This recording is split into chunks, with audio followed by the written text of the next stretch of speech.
Halo bosku semuanya, selamat datang kembali bersama Mimin. Maaf sebelumnya telah membuat kalian lama menunggu, masih melanjutkan cerita novel Titisan Dewa Langit. Di video kali ini akan tambah seru lagi bosku, maka dari itu bosku tidak akan menyesal mendengarkannya. Sebelum kita lanjut ke cerita, bolehlah bosku tombol like-nya dipencet dulu, tidak bayar kok, gratis tis-tis. Oke lah jika sudah, seperti biasa, siapkan kopi, siapkan posisi. Langsung saja kita gaskui.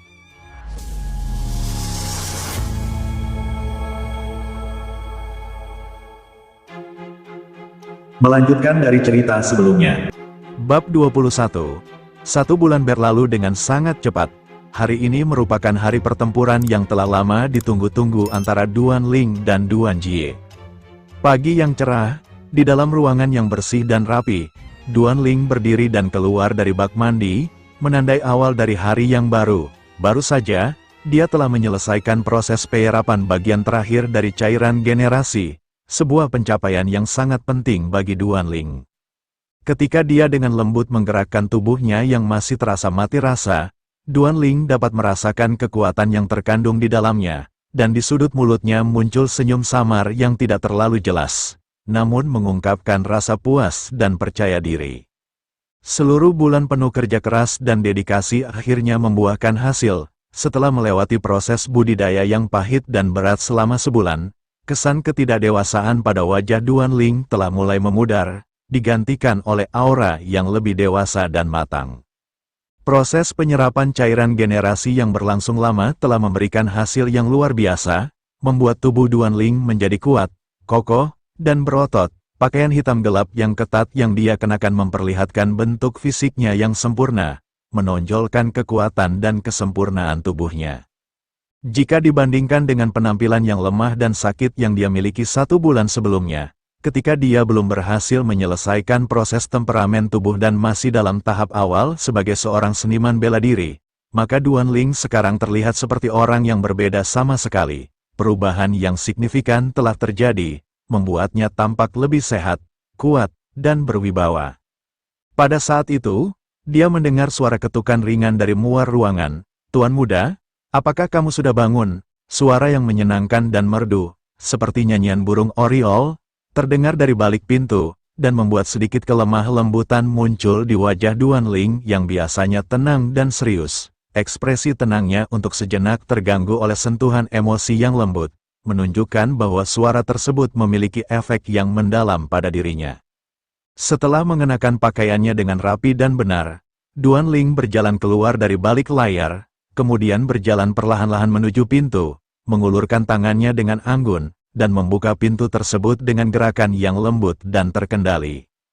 Ketika pintu terbuka, cahaya matahari yang lembut dan hangat mengalir masuk ke dalam ruangan, menerangi seluruh ruang dan menyinari tubuh Duan Ling, membawa kesan hangat dan nyaman ke dalam atmosfer. Di luar pintu, seorang gadis muda yang ramping dan anggun berdiri dengan postur yang elegan, dan ketika mata mereka bertemu dengan Duan Ling, dia tidak bisa menahan diri untuk menundukkan kepalanya dengan gerakan yang cepat dan panik. Wajahnya yang cantik mulai memerah, dengan sedikit kemerahan yang muncul di pipinya, menunjukkan tanda-tanda kegugupan dan kekagetan yang tidak terduga. Gadis muda itu mengenakan pakaian biru muda yang menghiasi tubuhnya dengan elegan, memperlihatkan sosoknya yang masih dalam tahap pertumbuhan dan berkembang dengan penuh harapan. Sepasang bunga mawar yang masih merekah secara tidak sengaja melepaskan pesona kemudaan yang memikat, seperti etibun pagi yang masih menempel di kelopak bunga. Pinggang rampingnya yang bisa dipeluk dengan satu tangan diikat dengan sabuk biru muda yang berkibar lembut karena angin, menambahkan kesan yang manis dan anggun pada penampilannya yang sudah cantik. 4% menatap gadis muda di depannya, Duan Ling untuk sejenak terpaku dalam keadaan linglung, seperti terhipnotis oleh kecantikan dan kesucian yang dipancarkan oleh gadis itu. Namun, kembali ke akal sehatnya, Duan Ling mengembangkan senyum tipis dan lembut. "Siner, kamu sudah bangun sepagi ini," katanya dengan suara yang hangat dan penuh kasih sayang. Dalam hatinya, Duan Ling mendesah ringan, merasakan kekagetan yang tidak terduga. Sejak Siner menyelesaikan proses tempering tubuhnya sebulan yang lalu, tubuhnya telah mengalami perubahan yang signifikan. dan salah satu efeknya adalah peningkatan suhu tubuhnya yang menjadi semakin panas. Ketika Duan Ling terus memperhatikan Siner, wajahnya menjadi sangat merah, seolah-olah darah bisa menetes keluar dari kulitnya kapan saja, menunjukkan betapa kuatnya perasaan yang dia rasakan ketika melihat gadis itu. Tuan muda, Patriark telah menginstruksikan bahwa semua orang sedang menunggumu di alun-alun. Dia memintaku untuk membangunkanmu dan mengantarimu ke sana, kata gadis muda itu dengan suara yang lembut dan sopan. Sambil mengerjapkan matanya yang cantik, alisnya yang melengkung seperti daun willow membentuk kurva yang indah seperti bulan sabit ketika dia mengangguk dengan ringan, menunjukkan kesediaannya untuk melaksanakan tugas yang diberikan kepadanya. Kata-kata gadis muda itu menyebabkan Duan Ling tertawa pahit. Namun tiba-tiba ekspresinya berubah menjadi kaget ketika dia menatap gadis muda itu dengan lebih teliti. Siner, kamu telah mencapai tingkat kedua dari tahap Spirit Ki. Duan Ling bertanya dengan suara yang penuh kekagetan, karena dia baru saja menyadari bahwa gadis muda itu telah berhasil menembus ke tingkat yang lebih tinggi dalam latihan spiritualnya, sebuah pencapaian yang sangat mengesankan dan tidak terduga. Semua ini berkat bantuan Tuan Muda dan cairan obat yang kau buat untukku, kata gadis muda itu dengan suara yang lembut dan penuh rasa terima kasih. Mata jernihnya sedikit bergerak, dan alisnya yang melengkung seperti daun willow naik sedikit, menunjukkan rasa bangga dan syukurnya. Dengan gerakan yang ringan, dia mengangguk dengan dagunya, dan sudut mulutnya tersenyum lembut, menampilkan ekspresi yang cantik dan bahagia. Cairan obat itu hanya faktor sekunder. Yang paling penting adalah Anda memiliki bakat bawaan yang luar biasa, kata Duan Ling dengan senyum yang hangat dan penuh pujian. Sepertinya teknik tarian pedang Dewi Es sangat cocok untukmu, dan saya bisa melihat bahwa kamu memiliki potensi yang besar dalam menguasai metode budidaya pedang ini. Duan Ling menggelengkan kepalanya dengan gerakan yang ringan, dan kemudian melanjutkan, Siner, karena kamu sedang mengolah metode budidaya pedang, kamu akan membutuhkan pedang yang sesuai. Sore ini, saya akan membawa kamu pergi membeli pedang yang tepat untukmu. Tuan muda, bukankah kamu mengatakan bahwa manual kultivasi tarian pedang Dewi Es tidak mengandung keterampilan pedang yang cocok? Gadis muda itu mengerjapkan matanya yang jernih, menunjukkan kebingungannya. Duan Ling kemudian tersenyum dengan main-main dan bertanya, aku akan mengajarimu keterampilan pedang lainnya. Apakah kamu ingin belajar? Dengan nada yang santai dan penuh kesabaran, Duan Ling menawarkan kesempatan kepada gadis muda itu untuk mempelajari keterampilan pedang yang baru, menunjukkan bahwa dia siap untuk membantu dan mendukungnya dalam perjalanan kultivasi spiritualnya. Duan Ling tidak bisa menjelaskan alasannya, tapi ada sesuatu tentang gadis ini yang membuatnya teringat pada kekasihnya di kehidupan sebelumnya. Sebuah kesamaan yang tidak hanya terletak pada penampilan fisik, tapi juga pada aura dan kesan yang mereka berikan. Bersambung, Bab 22. Iya, dia mengangguk dengan cepat, seakan-akan takut bahwa Duan Ling akan mengubah pikirannya atau menarik kembali kata-katanya, menunjukkan bahwa dia sangat ingin memastikan bahwa kesepakatan atau janji yang telah dibuat akan tetap berlaku. Siner, ayo pergi, kata Duan Ling sambil berjalan keluar dari kamarnya dan menutup pintu di belakangnya. Dengan gerakan yang sangat alami dan halus, dia mengulurkan tangannya dan memegang tangan gadis muda itu, yang terasa lembut dan lembut di balik genggamannya. Tindakannya tampak sangat lancar dan tidak dibuat-buat, seolah-olah dia telah melakukan hal ini berkali-kali sebelumnya, menunjukkan bahwa dia memiliki kebiasaan yang sangat dekat dan akrab dengan gadis muda itu. Ya, kita tidak bisa membiarkan Patriark menunggu terlalu lama, kata gadis muda itu dengan senyum bahagia di wajahnya. Sambil mengatakan itu, tangan kecilnya mengerahkan kekuatan untuk memegang tangan pemuda itu dengan erat. Dengan tangan yang terpegang erat, pasangan muda itu berjalan keluar dari halaman dan menuju ke arah alun-alun keluarga Duan, membawa serta suasana yang hangat dan intim. Dengan demikian, mereka meninggalkan halaman dan melangkah menuju tujuan mereka, alun-alun keluarga Duan, dengan penuh harapan dan antisipasi. Pasangan muda itu menarik perhatian banyak orang, yang memandang mereka dengan kecemburuan, kekaguman, dan kebencian. Tatapan-tatapan tersebut mengungkapkan berbagai reaksi yang berbeda-beda, membuat pasangan muda itu menjadi pusat perhatian. 4% beberapa murid keluarga Duan memandang Duan Ling dengan tatapan yang penuh kebencian dan iri hati, seolah-olah mata mereka akan menyemburkan api setiap saat. Mereka memiliki keinginan yang kuat untuk menggantikan posisi Duan Ling dan merebut kesempatan yang dimilikinya, dengan harapan dapat meningkatkan status dan pengaruh mereka sendiri di dalam keluarga. Beberapa gadis muda lainnya memandang Siner dengan ekspresi cemburu yang jelas. Karena kecantikannya yang luar biasa membuatnya tampak seperti seorang gadis surgawi kecil yang menawan. Mereka tidak bisa tidak merasa iri hati ketika melihat Siner, yang memiliki kecantikan yang alami dan karismatik, dan merasa bahwa Siner telah merebut perhatian dan kasih sayang Duan Ling. Selama sebulan terakhir, status Duan Ling di dalam klan telah meningkat secara signifikan, terutama setelah dia melumpuhkan tangan Duan Long. Sejak itu, banyak murid perempuan di klan yang telah jatuh cinta pada putra patriark yang tampan dan kuat ini, karena keberanian dan kekuatannya yang luar biasa telah membuat mereka terpesona. Aula latihan seni bela diri keluarga Duan adalah sebuah arena batu hijau yang sangat luas dan megah.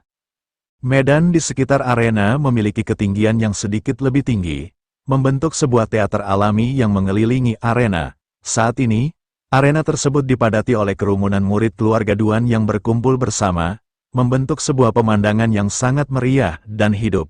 Suara-suara mereka yang riuh dan ngegap gempita mengisi udara, menciptakan sebuah atmosfer yang sangat bersemangat dan penuh kegembiraan, sehingga kekuatan suara mereka melonjak ke langit dan menggetarkan udara di sekitar. Hanya ada dua pemuda yang akan bertempur, namun hampir semua penatua keluarga telah hadir. Ini merupakan tontonan yang sangat luar biasa. Ya, bahkan manajer pasar keluarga telah kembali dari ibu kota kekaisaran. Skala acara hari ini dapat dibandingkan dengan upacara peringatan usia yang akan datang. Menurut pendapat saya, alasan semua penatua telah kembali adalah karena penatua kedua mengundang Grand Elder dan untuk menjadi saksi. Mereka tidak memiliki pilihan lain selain hadir, karena tidak hadir akan dianggap sebagai tindakan yang tidak sopan. Suara-suara diskusi dan perbincangan memenuhi alun-alun, menciptakan sebuah atmosfer yang sangat hidup dan bersemangat. Di depan arena latihan seni bela diri, terdapat sebuah platform tinggi yang telah disiapkan dengan tempat duduk yang nyaman. Banyak anggota keluarga dan tamu telah duduk di sana, menikmati secangkir teh wangi yang harum dan lezat, sambil menunggu pertarungan yang akan segera dimulai. Orang-orang yang duduk di platform tersebut adalah para petinggi keluarga Duan, yang terdiri dari para penatua dan pemimpin keluarga. Di tengah-tengah mereka, patriark keluarga Duan, Duan Sang, duduk dengan wibawa dan otoritas. Di sampingnya, terdapat sebuah kursi kosong yang masih belum diisi, sementara semua kursi lainnya telah diambil oleh para penatua dan pemimpin keluarga lainnya. Di belakang masing-masing dari mereka, berdiri beberapa remaja dan gadis muda yang tampaknya merupakan anggota keluarga atau murid-murid yang dipercaya. Mereka semua menunggu dengan sabar dan penuh perhatian. Duan Kun mencondongkan kepalanya dan memandang Duan Sang dengan senyum tipis yang menyembunyikan sindiran.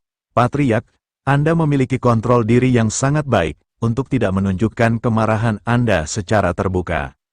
Duan Kun tampak sangat percaya diri dengan kemenangan. Namun Duan Sang sepertinya tidak terpengaruh oleh perkataannya dan memilih untuk mengabaikannya secara total.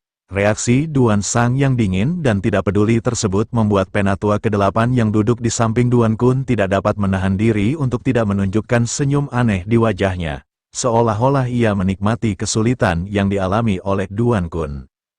Duan Kun mendengus dengan marah, kemudian memandang Duan Sang dengan tatapan yang penuh dengan kebencian dan dendam, yakin bahwa hari ini akan menjadi hari pembalasan dendam, ketika putranya Duan Jie akan melumpuhkan Duan Ling dan membalas dendam atas cedera yang dialami oleh putranya yang tidak dapat pulih. Duan Kun ingin melihat berapa lama Duan Sang dapat terus bertindak seolah-olah tidak terpengaruh, karena ia yakin bahwa kekalahan Duan Ling akan menjadi pukulan telak bagi Duan Sang. Pada saat itu, Duan Kun percaya bahwa ia akan memiliki peluang emas untuk merebut kursi pemimpin klan. Karena kekalahan Duan Ling dan kegagalan Duan Sang akan melemahkan posisi mereka dan membuka jalan bagi Duan Kun untuk mengambil alih kekuasaan. Tiba-tiba, aliran orang terpecah dan membuka jalan bagi seorang tokoh tua yang berjalan ke atas panggung dengan langkah yang tegap dan penuh wibawa. Sambil menyampaikan salam hormat yang penuh dengan rasa hormat, orang-orang di sekitar menyambut kedatangan tokoh tersebut dengan seruan, Grand Elder, yang berulang-ulang. Tokoh tua yang dimaksud tidak lain adalah Grand Elder keluarga Duan, Duan Huo, yang telah tiba di tempat tersebut dengan kehadiran yang sangat dihormati. Grand Elder, saat Grand Elder Duan Huo tiba, semua penatua keluarga Duan, termasuk Patriark Duan Sang, segera berdiri dan membungkuk dengan sopan sebagai tanda hormat. Grand Elder Duan Huo tidak hanya dikenal sebagai orang terkuat di keluarga Duan, tetapi juga sebagai seorang alkemis kelas 3 yang sangat disegani dan dihormati karena keahlian dan kemampuan luar biasa dalam bidang alkemi.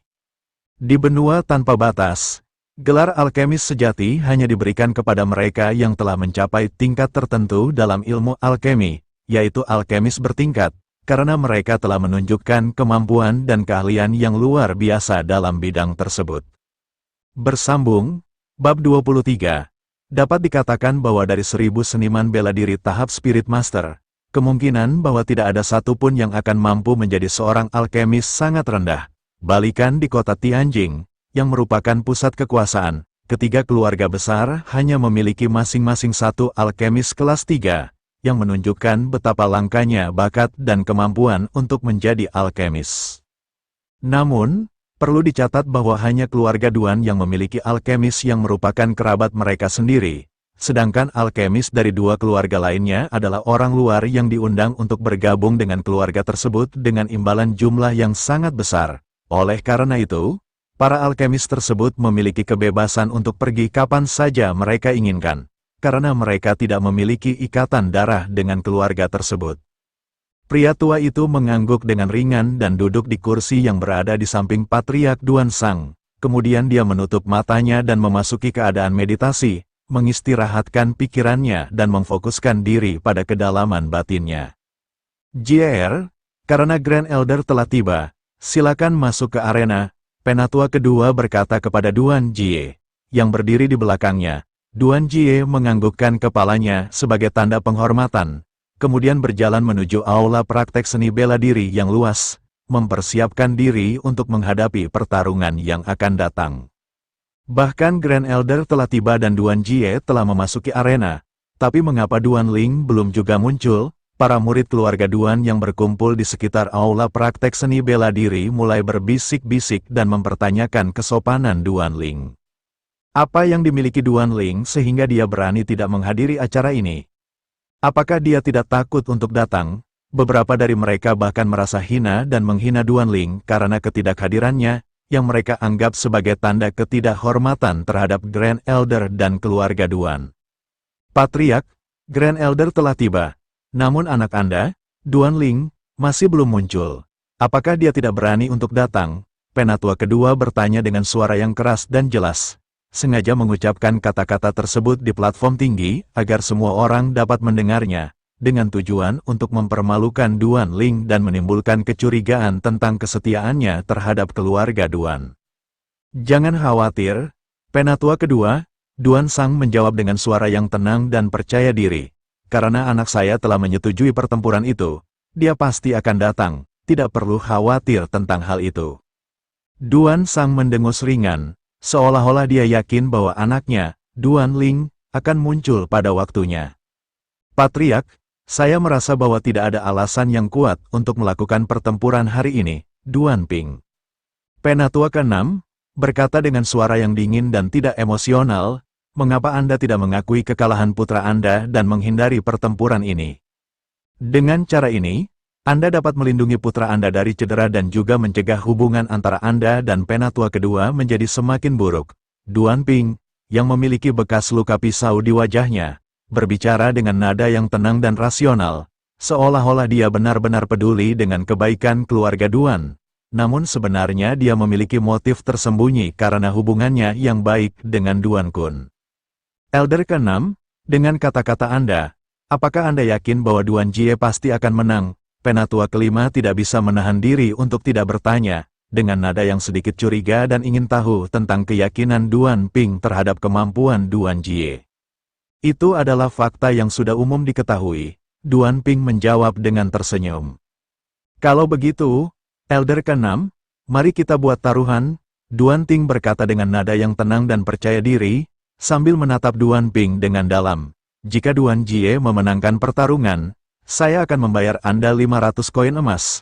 Tetapi jika Duan Ling yang menang, Anda harus membayar saya 500 koin emas. Apa kata Anda? Duan Ting mengucapkan kata-kata tersebut dengan perlahan dan jelas, seolah-olah ingin memastikan bahwa Duan Ping memahami taruhan yang dia tawarkan. Gaji seorang tetua keluarga Duan biasanya tidak lebih dari 20 koin emas per bulan. Namun Duan Ting secara mengejutkan menggunakan gajinya selama beberapa tahun untuk membuat taruhan yang berani ini, menunjukkan keyakinan yang luar biasa pada kemampuan Duan Ling. Para petinggi keluarga Duan yang hadir di tempat kejadian, termasuk Patriark Duan Sang, menatap Duan Ting dengan rasa keterkejutan dan keheranan. Mereka tidak pernah menyangka bahwa Duan Ting memiliki keyakinan yang begitu besar terhadap kemampuan Duan Ling, sehingga dia bersedia mengambil risiko yang sangat besar dengan bertaruh sejumlah besar koin emas. Bahkan Grand Elder Duan Huo, yang sebelumnya tampaknya sedang bermeditasi, membuka matanya dan menatap Duan Ting dengan tajam, seolah-olah ingin memahami apa yang mendorongnya untuk membuat taruhan yang begitu berani dan percaya diri terhadap Duan Ling. Setelah mendengar tawaran Duan Ting, mata Duan Ping bersinar terang dengan harapan. Dia adalah seorang yang memiliki kecanduan judi, dan tawaran Duan Ting tampak seperti hadiah uang gratis bagi dirinya. Namun, dia memiliki satu masalah, yaitu dia tidak memiliki 500 koin emas yang dibutuhkan untuk memenuhi taruhan tersebut. Sebagian besar uangnya telah dihabiskan di ruang judi, meninggalkannya dengan keuangan yang terbatas. Apakah kamu takut, Elder ke-6? Duan Ting bertanya dengan nada yang mengolok-olok, sambil tertawa ringan ketika melihat Duan Ping diam dan tidak segera menerima taruhan tersebut. Wajah Duan Ping langsung memerah karena malu. Dia membungkuk dan melihat ke arah penatua kedua Duan Kun. Kemudian Duan Kun berbicara, menyadari kesulitan Duan Ping. Elder ke-6, aku bisa meminjamkan 500 koin emas kepadamu. Duan Kun berkata, selanjutnya, saya akan mengambil 500 koin emas lagi untuk bertaruh dengan Elder ke-5. Apakah Anda bersedia bertaruh dengan saya, Elder ke-5? Duan Kun menatap Duan Ting dengan tatapan tajam, seolah-olah ingin menantangnya lagi. Duan Ting mengerutkan kening, merenungkan tawaran Duan Kun. Meskipun 500 koin emas hanya setara dengan beberapa tahun gaji, namun jika dihitung dari biaya hidup selama beberapa tahun, Duan Ting hanya memiliki sekitar 800 koin emas yang dihemat. Sementara itu, Duan Kun, yang memiliki ikatan persaudaraan dengan Duan Sang, bisa mengumpulkan tabungan 1000 koin emas, membuatnya kaya di antara para tetua keluarga Duan, dengan meminjamkan 500 koin emas kepada Duan Ping dan kemudian bertaruh lagi dengan Duan Ting. Duan Kun secara efektif mempertaruhkan seluruh kekayaannya, mengambil risiko besar dengan mempertaruhkan semua yang dimilikinya. Duan Sang ingin membantu penatua ke-5 keluar dari situasi sulitnya, tetapi meskipun memiliki niat baik, dia tidak memiliki kemampuan untuk memberikan bantuan yang dibutuhkan. Selama bertahun-tahun, dia telah menghabiskan semua uangnya untuk membeli bahan obat-obatan yang langka dan mahal untuk membantu putranya melawan penyakitnya. Dan meskipun dia adalah patriark klan Duan, dia tidak memiliki kebebasan untuk menggunakan uang khas klan secara sembarangan, karena harus mempertanggungjawabkan penggunaan dana tersebut kepada anggota klan lainnya. Bersambung, Bab 24. Apa yang salah? Penatua ke-5, tidakkah kamu berani bertaruh dengan penatua kedua? Penatua ke-6 Duan Ping bertanya dengan nada ejekan, sambil tertawa dengan ekspresi puas yang terukir di wajahnya. Sama seperti Duan Ting yang akan meminta pinjaman kepada sesepuh lainnya, tiba-tiba sebuah suara terdengar dari jauh. Elder ke-5, aku akan memberimu taruhan 500 koin emas. Suara itu terdengar jelas dan tegas, seolah-olah ingin mengubah situasi yang sedang terjadi. Setelah suara itu terdengar, sepasang pemuda dan gadis muda muncul dari kejauhan, berjalan bersama dengan langkah yang santai dan bergandengan tangan, seolah-olah mereka sedang menikmati suasana yang ada. Pemuda yang berbicara sebelumnya memiliki penampilan yang sangat menarik, dengan alis yang berbentuk seperti pedang dan mata yang berkilau seperti bintang. Dia memiliki wajah yang tampan dan sikap yang anggun, sehingga membuatnya terlihat sangat elegan. Dan, memang, dia tidak lain adalah Duan Ling, pemuda yang telah menjadi pusat perhatian semua orang. Patriark, setelah menghabiskan sebagian besar uangmu untuk putramu selama bertahun-tahun, apakah mungkin kau masih memiliki 500 koin emas yang tersisa? Penatua kedua Duan Kun mengucapkan kata-kata tersebut sambil tertawa dan melirik Duan Sang dengan pandangan yang tajam, seolah-olah ingin mengetahui kebenaran tentang keuangan Patriark. Alis Duan Sang berkerut sedikit, menunjukkan bahwa dia merasa tidak nyaman dengan komentar penatua kedua Duan Kun. Dia juga mendesah ringan di dalam hatinya, seolah-olah dia merasa frustrasi dan tidak tahu bagaimana harus menanggapi situasi tersebut.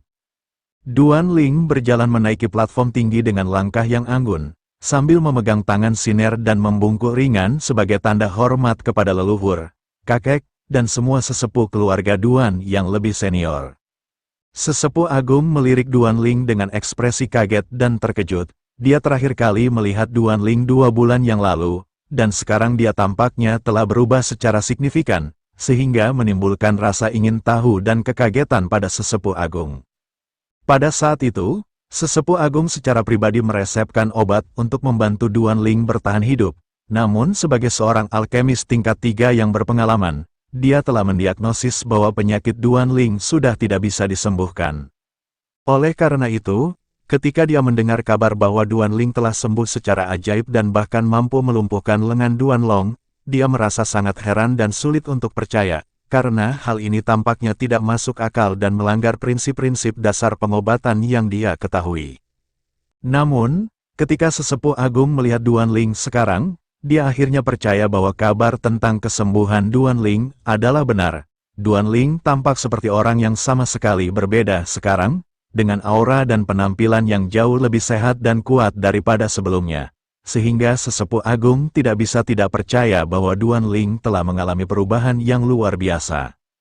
Tingkat ketiga dari tahap Spirit Ki, Duan Ling, kamu benar-benar telah mencapai tingkat ketiga dari tahap Spirit Ki. Sesepuh agung berkata dengan suara yang terkejut, ketika dia secara naluriah memeriksa kultivasi Duan Ling. Pupil matanya menyusut dan wajahnya menunjukkan ekspresi tidak percaya, seolah-olah dia tidak bisa mempercayai apa yang dia lihat, karena kemajuan Duan Ling terlalu cepat dan luar biasa. Seru kaget sesepuh agung seperti batu yang jatuh ke dalam kolam, menyebabkan gelombang kejutan yang meluas ke seluruh penjuru. Seketika, semua orang di platform menatap Duan Ling dengan mata yang terbuka lebar. Setelah beberapa saat, hampir semua orang di peron, kecuali Duan Sang dan Duan Ting, memiliki ekspresi tidak percaya yang terukir di wajah mereka, seolah-olah mereka sedang mencoba memahami kemajuan luar biasa yang telah dicapai oleh Duan Ling. Jika ingatanku benar, sebulan yang lalu ketika kami pergi untuk melamar ke kediaman wali kota, Duan Ling bahkan belum menjadi seorang seniman bela diri. Hanya dalam 1 bulan, dia berubah dari orang berpenyakitan menjadi menyelesaikan penemparan tubuh dan kemudian mencapai tingkat ketiga dari tahap Spirit Ki. Apakah aku sedang bermimpi? Kamu tidak bermimpi, dia benar-benar berada di tingkat ketiga dari tahap Spirit Ki. Sepertinya dia pasti mendapatkan keberuntungan yang luar biasa. Orang-orang di sekitar Duan Ling mulai berbicara dengan suara yang terkejut dan tidak percaya. Seolah-olah mereka tidak bisa memahami bagaimana Duan Ling bisa mencapai kemajuan yang begitu cepat dan tidak normal. Termasuk Duan Kun, sebagian besar penatua keluarga Duan terdiam, tidak bisa berkata-kata karena terlalu terkejut. Adegan yang terjadi di depan mereka begitu mengejutkan sehingga membutuhkan waktu beberapa saat bagi mereka untuk bisa bereaksi dan memproses informasi yang baru saja mereka terima. Duan Kun menghirup udara dingin, masih mencoba memproses informasi yang baru saja dia terima. Kemajuan Duan Ling yang mencapai tingkat ketiga dari tahap Spirit Ki adalah sesuatu yang jauh melebihi harapannya, dan dia masih sulit untuk percaya bahwa hal ini benar-benar terjadi. Namun, begitu Duan Kun memikirkan perbedaan yang signifikan antara tingkat ketiga dan tingkat keempat dari tahap Spirit Ki, dia merasa nyaman sekali lagi. Menurut pendapatnya, apakah Duan Ling berada di tingkat kedua atau tingkat ketiga dari tahap Spirit Ki, tidak ada bedanya dengan putranya Duan Jie, karena perbedaan yang sebenarnya signifikan adalah antara tingkat ketiga dan tingkat keempat, dan Duan Ling masih belum mencapai tingkat keempat. Duan Ling, kamu mengatakan sebelumnya bahwa kamu bersedia bertaruh 500 koin emas dengan saya? Duan Kun menatap Duan Ling dengan mata yang tajam, sambil mengulangi pertanyaannya dengan suara yang jernih dan tegas. Ya, Duan Ling mengangguk singkat. Duan Kun berkata dengan ekspresi puas. Tapi, Patriark telah menghabiskan sebagian besar uangnya untukmu, jadi saya ragu kamu memiliki 500 koin emas. Duan Ling mengangguk. Kamu benar, ayahku memang tidak memiliki 500 koin emas. Dia menyadari situasi keuangan ayahnya dan dirinya sendiri, dan itulah yang membuatnya ingin menipu Duan Kun dari 500 koin emasnya. Duan Kun tersenyum mengejek. Duan Ling, pertaruhan antara kita harus menggunakan uang yang ada, dan harus diserahkan kepada Patriark atau Grand Elder sebagai saksi. Jika kamu pikir bisa bertaruh tanpa uang, kamu salah.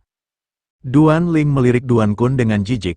Apakah aku mengatakan aku akan memasang taruhan tanpa uang? Apakah kamu pikir aku seperti kamu? Dia melepaskan tangan gadis muda itu dan berkata, Siner, pergi ke ayahku. Gadis muda itu mengangguk dengan cerdas dan berjalan pergi untuk berdiri di samping Duan Sang, menunggu instruksi selanjutnya. Beberapa tetua melirik gadis muda itu dan memberi selamat kepada Duan Sang, mengatakan bahwa Patriark memiliki keberuntungan yang sangat baik karena memiliki menantu seorang putri yang cantik. Mereka memperkirakan bahwa gadis muda itu akan tumbuh menjadi gadis cantik yang setara dengan Feng Yue, keindahan nomor 1 di kota Tianjing. Bersambung, Bab 25. Duan Sang tersenyum lebar menanggapi ucapan selamat para tetua, sementara di sampingnya, wajah gadis muda itu sudah lama memerah karena malu. Mata Duan Sang berkedip dengan keraguan ketika dia melihat putranya, Duan Ling, melawan penatua kedua Duan Kun, membuatnya semakin sulit untuk memahami kepribadian putranya yang kompleks. Duan Kun melirik Duan Ling dengan jijik. Kalau begitu, biarkan saya melihat bagaimana kamu, Duan Ling, menghasilkan 500 koin emas hari ini. Jika aku tidak salah, bahkan Elder kelima pun tidak dapat menghasilkan 500 koin emas lagi. Tepat ketika Duan Ting akan mengeluarkan 300 koin emas terakhirnya, jawaban Duan Ling tiba-tiba mengganggu tindakannya dan membuatnya memiliki ekspresi heran di wajahnya. Jangan khawatir, penatua kedua, aku tidak berencana meminjam uang dari penatua kelima. Duan Ling berkata dengan tenang.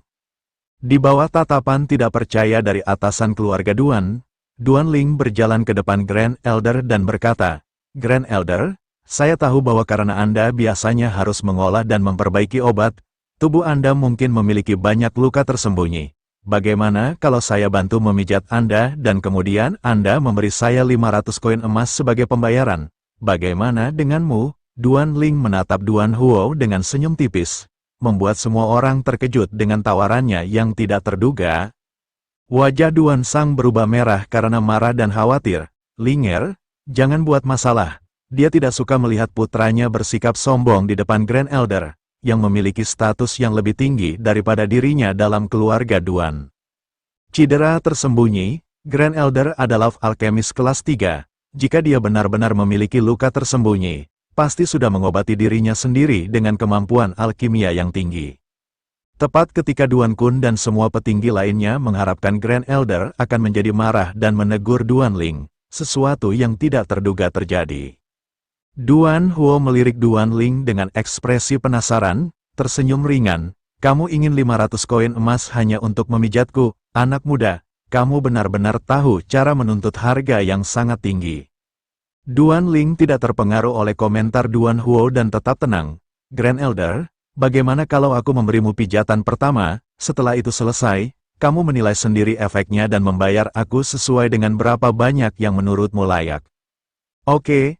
Aku penasaran dengan kemampuanmu, nak, kata Duan Huo dengan senyum ringan. Satu-satunya alasan dia setuju adalah karena Duan Ling telah mengalami perubahan yang luar biasa dalam sebulan terakhir.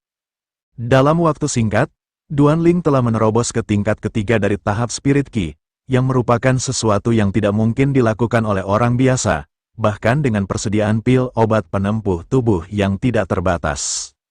Sebagai alkemis kelas 3, Duan Huo sangat menyadari bahwa perubahan ini tidak biasa. Duan Ling yang sekarang dipenuhi misteri, dan Duan Huo ingin melihat apa yang membuatnya begitu istimewa. Selain itu, tubuh Duan Huo sendiri memiliki luka tersembunyi yang telah membuatnya khawatir selama bertahun-tahun, dan dia ingin mencoba pijat Duan Ling untuk melihat apakah anak muda itu dapat membantunya mengobati luka-luka tersebut. Melihat Duan Ling berdiri di belakang Duan Huo dan meletakkan tangannya di pundaknya, sebagian besar tetua keluarga Duan memiliki ekspresi aneh di wajah mereka. Mereka berpikir bahwa putra patriark sedang bermimpi, karena tidak mungkin pijatan kasual dapat menghasilkan 500 koin emas. Jika itu benar, mereka akan mengundurkan diri dari posisi penatua untuk menjadi pemijat. Melihat adegan ini, sudut mulut Duan Kun meringkuk menjadi senyum dingin. Dia berpikir bahwa Duan Ling tidak menghormati hierarki dan mempermainkan Grand Elder, yang akan membuat Grand Elder marah dan juga merupakan kejahatan terhadap keluarga Duan.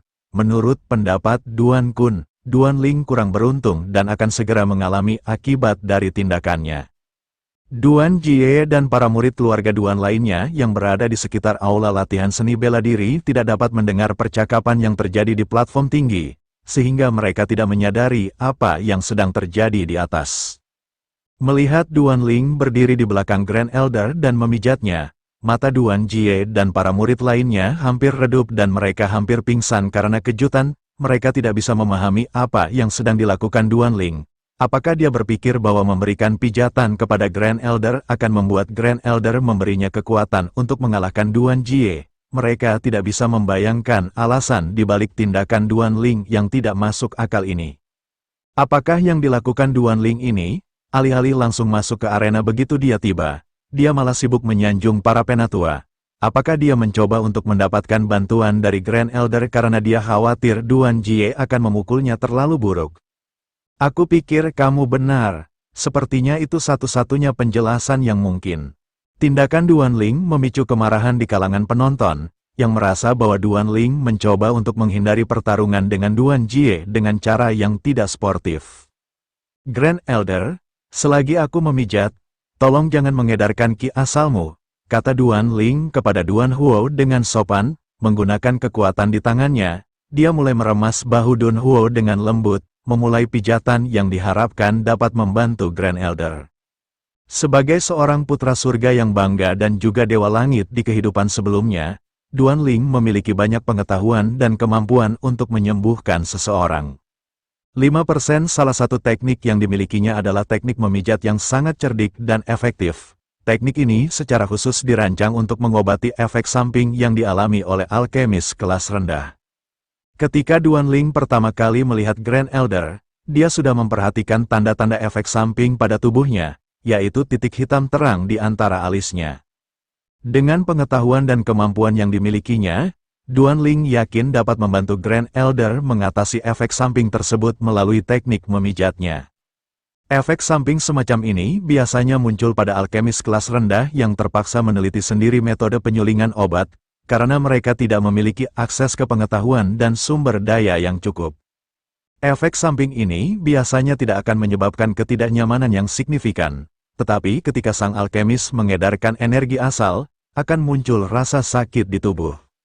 Pada kesempatan yang jarang, rasa sakit ini dapat menjadi sangat menyakitkan, sehingga akan terasa seperti pisau yang dipelintir di dalam hati seseorang, membuat hidup tidak lebih baik daripada mati. Rasa sakit ini dapat menjadi sangat parah, sehingga alkemis yang mengalaminya mungkin akan merasa bahwa kematian adalah pilihan yang lebih baik daripada terus menderita. Duan Ling mengetahui semua ini dari pengalaman di kehidupan sebelumnya, di mana dia telah mengalami dan mempelajari seni memperbaiki obat dengan sangat mendalam sehingga menderita efek samping yang parah. Sebagai seorang alkemis yang tangguh dan berpengalaman, dia telah meneliti menciptakan teknik pijatan sendiri. Bersambung, dan sayangnya cerita kita harus bersambung di sini. Jangan lupa like dan subscribe. Sampai jumpa lagi di video kita berikutnya.